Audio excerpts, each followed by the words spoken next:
On a dit que Dieu il guide le monde avec les lettres du nom de Dieu. Donc ça veut dire le Yud Ke Vav Ke, donc les tectagrammes. Et que les mondes spirituels, les mondes cachés sont liés avec les deux premières lettres du nom de Dieu, le Yud et le He. Et les mondes qui sont révélés, les mondes inférieurs, sont liés avec les deux dernières lettres inférieures du nom de Dieu, c'est le Vav et le He du nom de Dieu. Alors on a expliqué que le Yud et le He, ça représente le cerveau céleste qui est caché de nos yeux, qui est abstrait, puisqu'on ne peut pas comprendre la Chokhmah d'Akadosh Baruch Hu, qui est au-delà de toute compréhension. Donc ça, on appelle ça le Alma de Kassia, les mondes qui sont cachés. Et les lettres Vav Ke, Vav et He, ça représente les émotions, les midot de Dieu et Malchut. Pour ça, on appelle ça les niglot, ce qui est révélé de Dieu. Et ça, c'est quelque chose qui est lié à nous. D'ailleurs, on dit que Dieu, il a créé le monde en 6 jours. C'est écrit Sheshet Yamim Asa Hashem et Hashamim et Haaretz. Et c'est pas écrit en 6 jours Dieu il a fait le monde. Ça veut dire que Dieu il a créé des 6 jours. Ça veut dire qu'en réalité, le monde a été créé avec les 6 midot de Dieu. Chesed, Gvura, Tiferet, Netzach, Od, Yesod et Malchut. Donc la conduite du monde de façon naturelle, c'est lié avec les lettres inférieures du nom de Dieu, le Vav et le He. À partir du moment où un juif ou une juive perçoit des souffrances dans ce monde, ça veut dire que là, il a une révélation des premières lettres, des lettres supérieures du nom de Dieu, le Yud, bien le He du nom de Dieu. Pourquoi ? Parce que étant donné que c'est pas de notre compréhension, c'est pas lié à nous. Donc ça veut dire que ça provient d'un niveau qui est beaucoup plus élevé. Alors on est dans le texte Vzeu Shekatu Vashre Agever. Vzeu Shekatu Vashre Agever Asher, la ligne qui commence par Deit Kassia.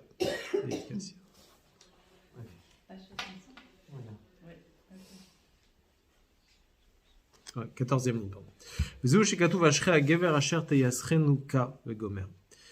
ça que le verset il dit dans le Teilim, psaume 94, heureux l'homme dont Dieu va le faire souffrir.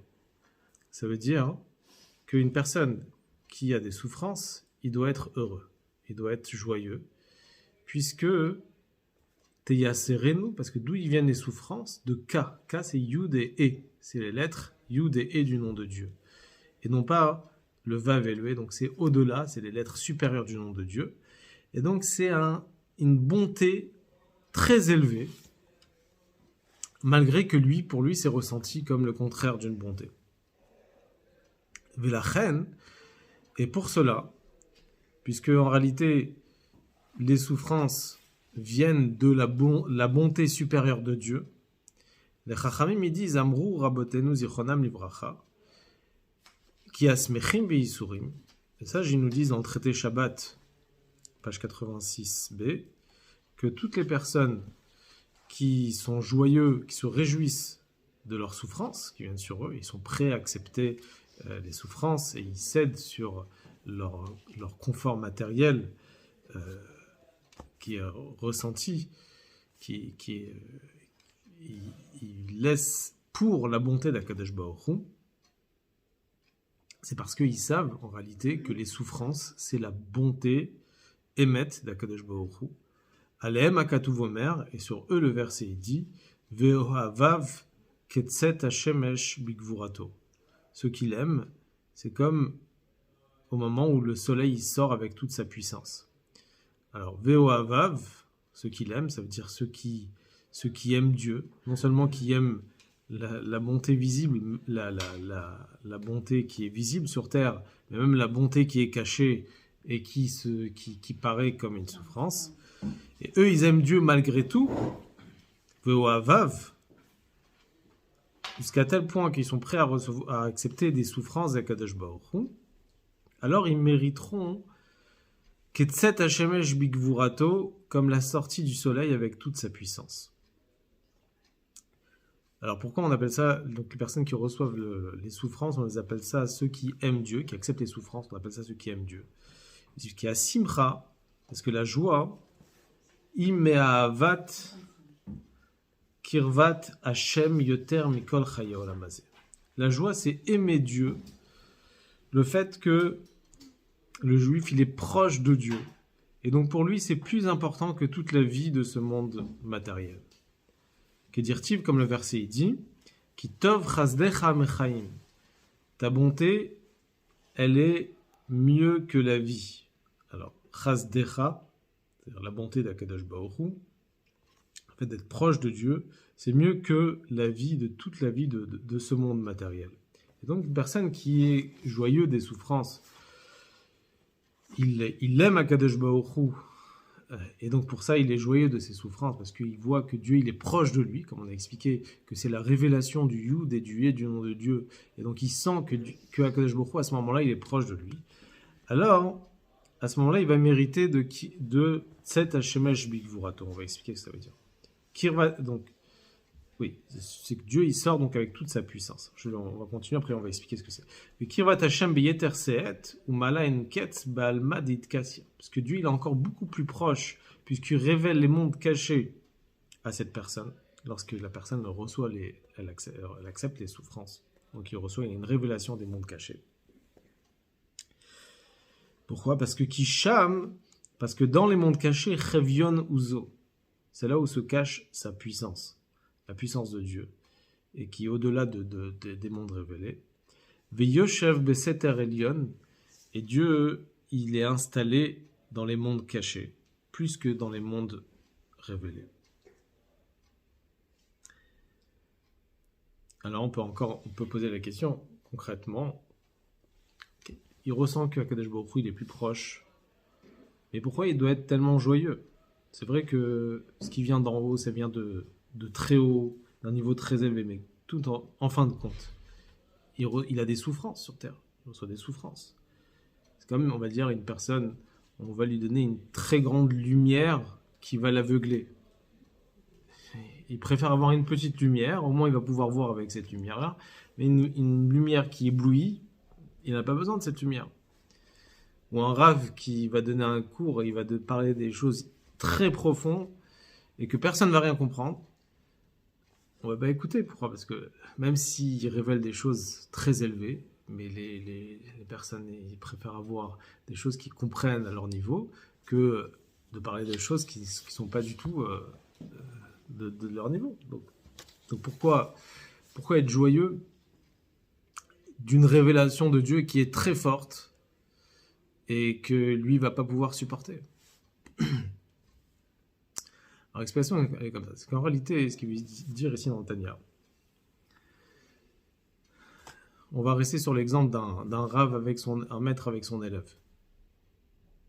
Un élève, il a deux façons comment recevoir, accepter les paroles de son maître. Une façon, c'est que l'élève, il accepte toutes les paroles de son maître au fur et à mesure. Son maître, il lui apprend au fur et à mesure des choses. Au fur et à mesure, il apprend, il comprend et il progresse. Et en fonction de ça, sa personnalité, elle grandit. Et lui-même, après, il va devenir un rave. Il va pouvoir lui-même enseigner. Il y a une autre façon. C'est que l'élève, il désire des choses très élevées. Il désire entendre des choses très élevées. Pour lui, c'est un plaisir. Même s'il ne comprend pas, il veut avoir ces choses élevées. Si, par exemple, on va donner la possibilité, le mérite à un juif d'écouter une discussion entre le Baal Shem Tov et Eliyahu Hanavi, même s'il il va rien comprendre, parce que ils vont parler des choses qui n'est pas du tout de notre niveau, mais malgré tout, le fait d'assister à cela, pour lui, c'est le plus grand plaisir. Et donc, un juif, il est prêt des fois à prendre plaisir de cela, même s'il ne perçoit pas, il ne comprend pas tout. On dit qu'une personne qui a, dans Chassidut, on dit une personne qui a un talent dans les chants, dans les nigunim, par les nigunim des Chassidim, alors il a un talent aussi dans la compréhension de la Chassidut. Et le rabbi précédent, il explique que ça veut dire avoir un talent dans les chants, dans les nigunim. Et il dit, ça ne veut pas dire, ici il ne s'agit pas d'une personne qui retient tous les nigunim, tous les chants avec le moins de détails et qu'il est prêt à rechanter chaque chant, chaque nigun des chassidim. Un talent dans les nigunim, ça veut dire que il peut rester dans le écouter un chant et se déconnecter complètement du monde matériel, jusqu'à qu'il pense même plus à manger, il pense même plus à boire. Il est tellement dedans et tellement pris par cela que c'est ça que ça veut dire un talent dans les chants. C'est pas forcément qu'il apprend, parce qu'ici il apprend un chant, il va l'apprendre une fois, après c'est bon, pourquoi je vais le rechanter encore une fois. Mais là, la personne, elle est complètement, elle est tellement dans le chant qu'elle peut écouter, réécouter. Elle est prise par ce chant-là. Et c'est pareil pour tout, en vrai, tout ce qui est le chouchatsiour, le talent dans les dessins, dans la peinture. C'est-à-dire quoi, avoir un talent dans la peinture, ça veut dire se perdre complètement, de voir une image, une peinture, et s'imaginer tout ce qui est à l'intérieur et de voir tous les détails. On raconte une fois quand le Rabbi Rachab, il était à Paris, il s'est arrêté devant une peinture, je crois que c'est dans le Louvre, mais je suis pas sûr, mais c'était une peinture, et il est resté pendant toute une journée avec un chassid, et en lui expliquant chaque détail de la peinture. Quelle est la source de la neshama de ce peintre? Mais et il pouvait rester des heures et des heures comme ça. S'il lui avait dit, il lui avait demandé d'abord s'il avait prié avant, parce qu'il est resté la journée comme ça à lui expliquer. Et donc, une personne qui est capable de rester des heures et des heures comme ça, c'est une personne qui a un talent aussi dans la chassidoute. Ça veut dire qu'il peut... Parce que la chassidoute, en réalité, c'est pas en réalité apprendre des choses supplémentaires. La chassidoute, c'est parce qu'apprendre des choses supplémentaires, on apprend pour devenir quelqu'un. L'idée de la chassidoute, c'est au contraire, c'est s'annuler complètement dans Dieu. Et c'est pas apprendre des termes kabbalistiques et de comprendre... c'est bien ce qu'on apprend, mais l'idée c'est d'être épanoui par ce qu'on apprend et d'être complètement imprégné, voilà, dans les mots de la chassidoute. C'est être imprégné de ce qu'on apprend.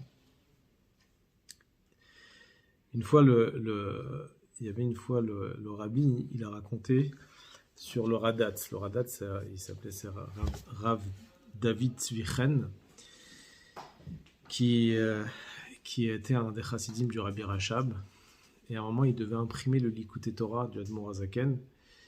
Et il fallait, pour ça, il fallait vérifier tout le Likutei Torah. Likutei Torah, il y a un livre qui est Likutei Torah, c'est un grand livre qui explique les parashiot de la Torah.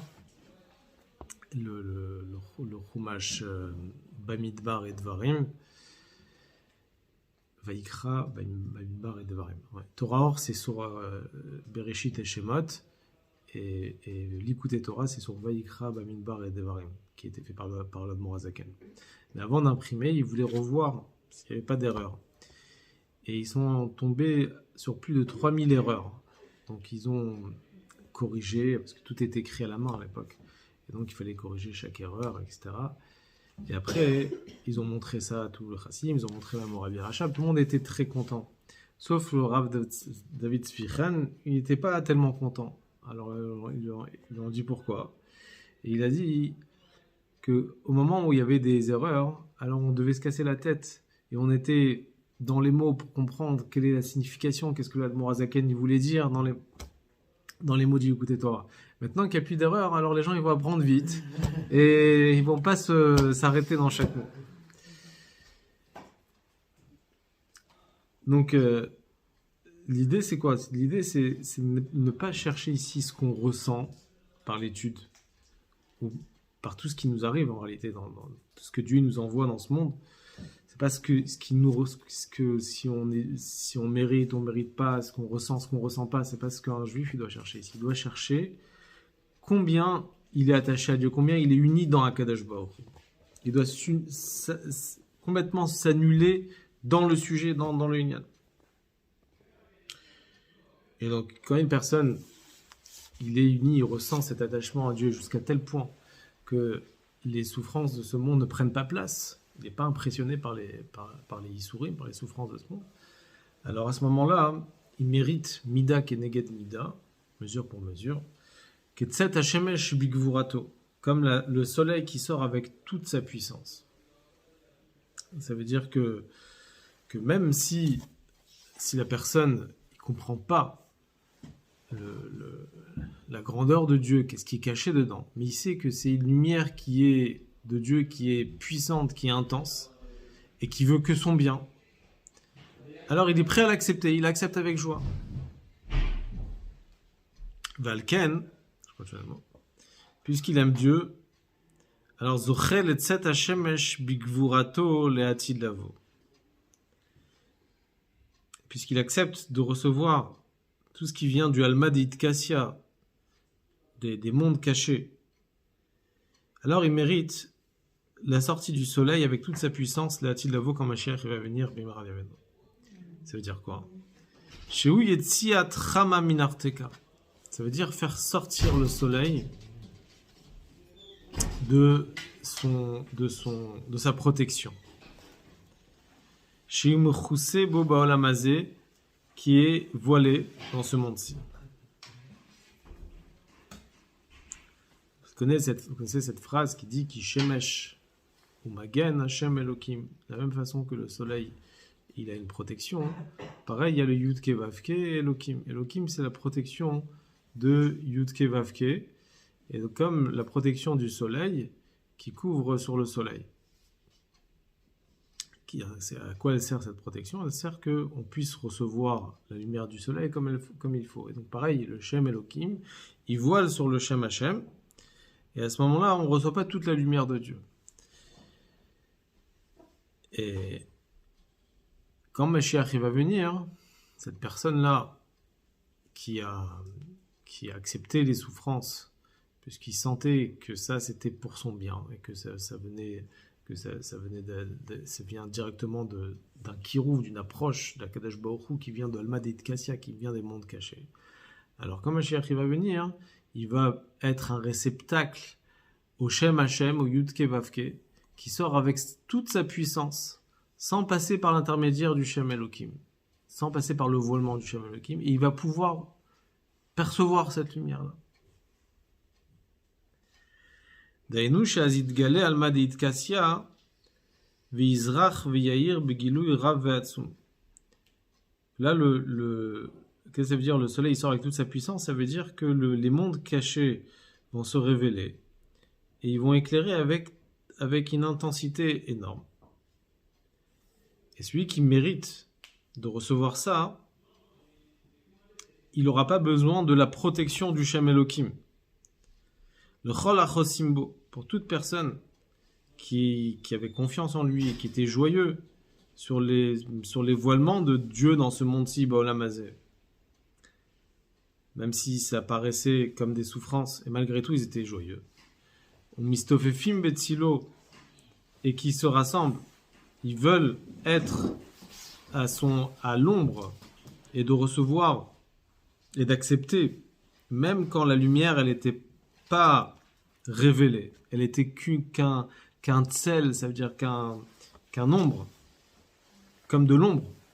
L'ombre, ça voile, l'ombre, elle voile sur la lumière du soleil, qui est tsel la chokhma, qui est l'ombre de la chokhma de Dieu. Donc une personne qui était assise à l'ombre de la chokhma de Dieu, ça veut dire qu'il recevait les souffrances qui étaient cachées, puisqu'il ne comprenait pas d'où venaient ces souffrances-là, mais il acceptait les souffrances de Dieu. Chez Iprinatzel, velo ora vetovanirit, c'était voilé comme de l'ombre, c'était pas une lumière qui était révélée. Alors il méritera, comme Mashiach va venir, d'avoir la révélation de l'essence même, la chokhma de Dieu, qui va lui éclairer quand Mashiach va venir.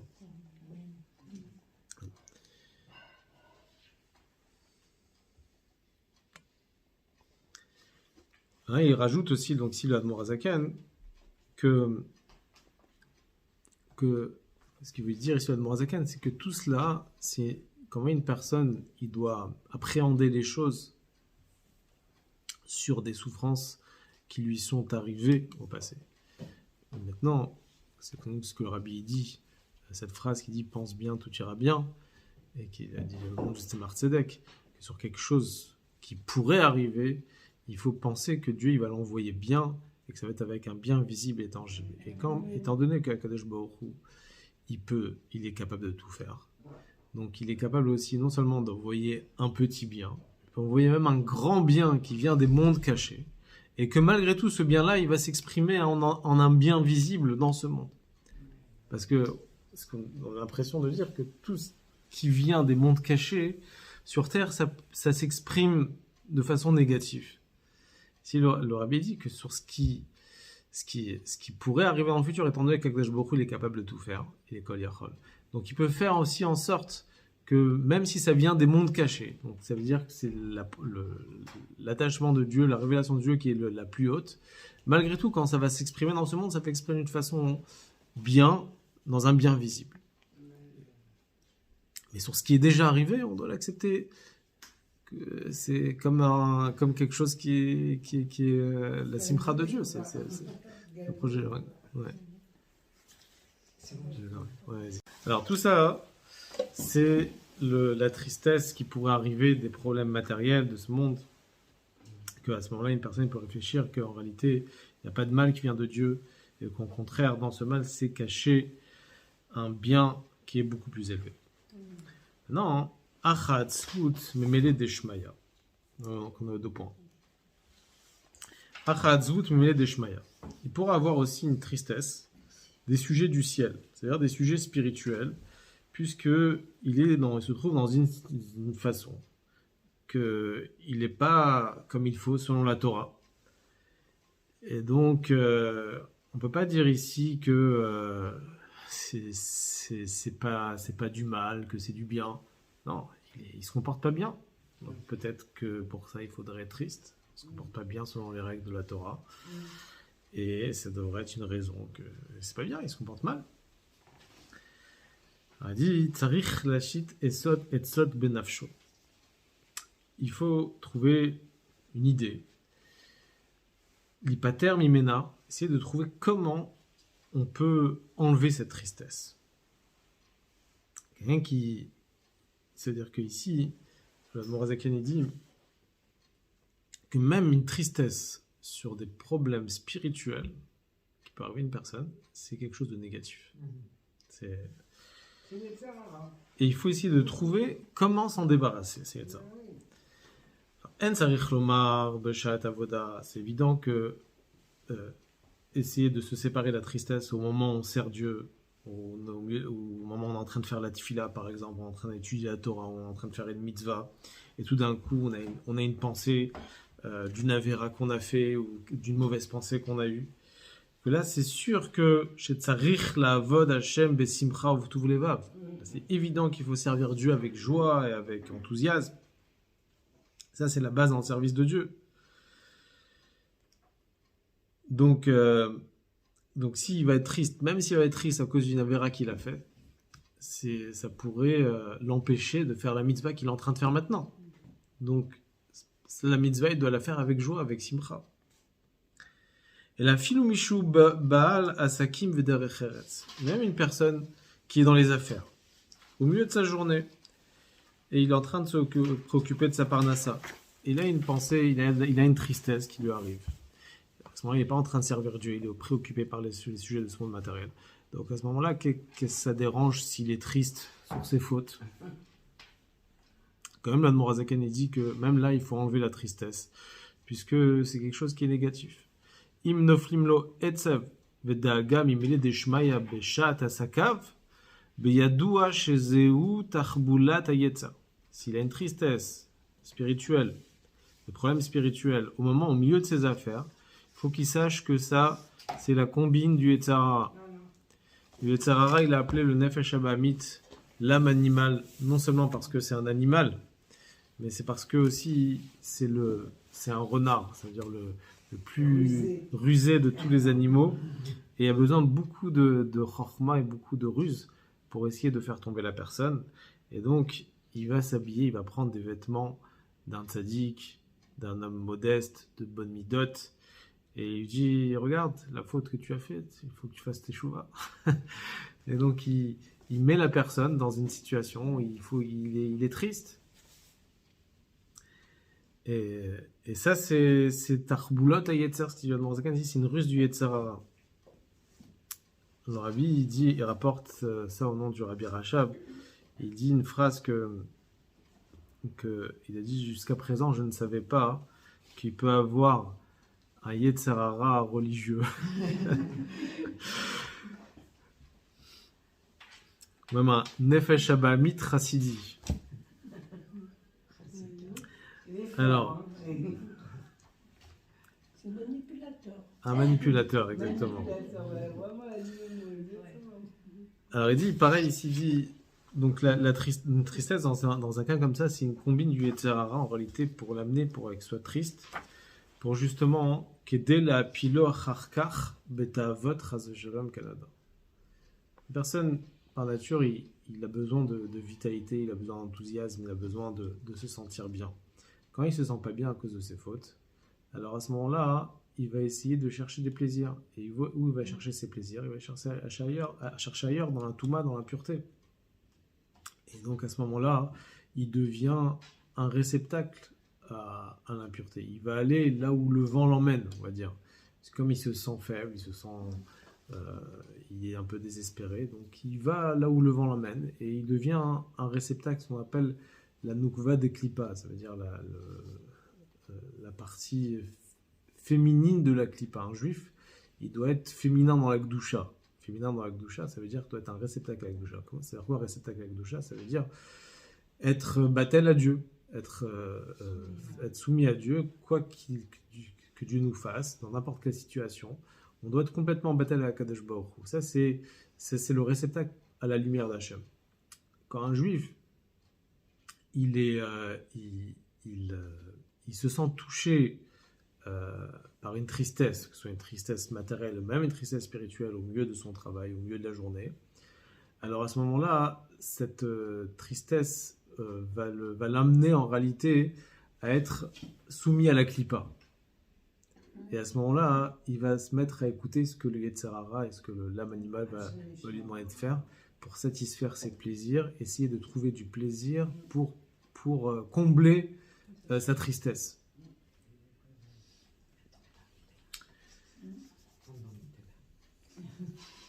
Le Rabbi dit, dans les Sichot, il dit pour aller à l'encontre de ça, c'est la première halakha dans Shulchan Aruch qui dit Al yevosh mipnei amaligim. C'est la première halakha qui est la base dans le service de Dieu, c'est ne jamais avoir honte des moqueurs. Jamais avoir honte, qu'est-ce qu'il va dire la voisine, comment elle nous regarde, comment on avance. Ça, c'est la première chose, c'est de servir Dieu et d'être intègre dans le service envers Akadosh Baruch Hu, sans avoir honte de ce que les gens vont dire. Et ça, c'est la base. Et quand on a ça, alors en ce moment, on sert automatiquement, on a une simra, on a une joie, on a l'enthousiasme quand on fait Torah Mitzvot, puisqu'on n'est pas impressionné de notre entourage. À partir du moment où on est impressionné, alors à ce moment-là, on est quelque part, tout le monde peut nous marcher sur les pieds. La clipa, elle peut venir et... Donc, il faut faire attention. C'est la base de Yetzer Hara. Il veut nous piéger. Et le piège, c'est la tristesse. Même sur des choses spirituelles. Shimloken, Ma'in ba'alo atzut amitit. Il dit, si c'était pas un piège du Yetzer Hara, alors d'où il est triste comme ça? D'où il est triste à cause de ses fautes? Ça peut pas venir de la Gdusha, c'est impossible. Mais Chamat Ahavat Hashem ou Irato, la tristesse, elle peut venir quand il a l'amour. Je veux dire, la tristesse ne peut pas venir de quelqu'un qui a l'amour de Dieu et la crainte de Dieu. Quand quelqu'un il a l'amour de Dieu et la crainte de Dieu, il est joyeux. Donc, une tristesse, ça vient forcément d'un esprit de la Touma, d'un esprit d'impureté. Bemtsa Sakav, quand il est au milieu de ses affaires. Et là, c'est impossible qu'il peut être triste à cause d'une pensée de Gdusha ou de sainteté. Bon. Il y a quand même une question qui peut se poser, malgré tout, c'est que on dit des fois dans Chassidut que un juif possède une neshama, et la neshama, elle ne rentre pas entièrement dans le corps. Ça veut dire qu'il y a une partie de la neshama qui est dans le corps, mais il y a la partie qui est attachée à Dieu et qui est dans les mondes spirituels. La partie qui s'attache au corps, c'est que les trois parties inférieures, qui est nefesh, ruach et neshama. Mais la partie supérieure, qui est chaya et yechida, elle est liée à Kadosh Baruch Hu, attachée à Kadosh Baruch Hu. Et on dit de là, c'est écrit comme ça dans Chassidut, que de là, ça peut arriver des fois des gens qui ont des pensées de tchouva, en plein milieu de la journée. Ça peut arriver tout d'un coup, un juif, il se réveille à faire tchouva. D'où là cette pensée de tchouva, parce que la neshama en haut, elle entend ce qu'on appelle des kruzim, des proclamations spirituelles qu'il faut qu'elle fasse tchouva. Et à ce moment-là, la neshama en bas, elle ressent ça, et elle se réveille à faire tchouva. Alors, apparemment, ça contredit ce qu'on est en train de dire. Là, on est en train de dire qu'ici, une personne, il a des pensées comme ça sur ses fautes, qui regrette une faute, c'est lui et Sarah. Alors, en réalité, il y a une différence, il y a une nuance entre les deux. Il faut savoir quand est-ce que ça vient du Yetzer Tov et quand est-ce que ça vient du Yetzer Hara. Quand ça vient du Yetzer Tov, la pensée de Tchouva, elle l'amène automatiquement à l'action, voilà. À un acte, à dire mais comment je vais changer, comment je peux faire pour mieux faire. Là, à partir de ce moment-là, la pensée qu'il a, c'était une pensée de Gdusha. Mais si ça l'amène à un yiouch, à un désespoir, et il se sent perdu et tout ça, c'est une vraie tristesse où il est désespéré, alors à ce moment-là, c'est sûr que ça vient du Yetzer Hara. Et c'est ça que l'Admor HaZaken dit qu'il faut repousser. Ça peut arriver qu'on ait des pensées de tchouva dans la journée, mais si la pensée de tchouva, elle amène immédiatement à une action, à surmonter cette tristesse, alors à ce moment-là, c'est positif. Mais si ça l'amène à un yiouch et une désespérance, il faut pas laisser faire. À ce moment-là, il faut prendre un moment, on avait parlé déjà de ça, avant le Kriyat Shema le soir, et avant de dormir, ou à ce moment-là faire un bilan, et là réfléchir comment sortir de notre tristesse et comment réparer ce qu'on a fait. Toujours, il faut que ça soit un bilan positif. Et même ça, même le Rabbi dit que même le Kriyat Shema, maintenant, il doit être fait avec joie. mais on ne doit pas trop insister dans la tristesse, dans les détails des avérotes qu'on a fait. Il faut plutôt réfléchir dans le sens positif, qu'est-ce qu'on peut faire et qu'est-ce qu'on peut avancer pour s'améliorer. Et parfois, quand oui, je... Alors, Viné. Ben, la cinquième ligne à partir de page 66. Viné, ben shenafla lo ha'atzvut beshat avoda betalmud Torah ou bitfila.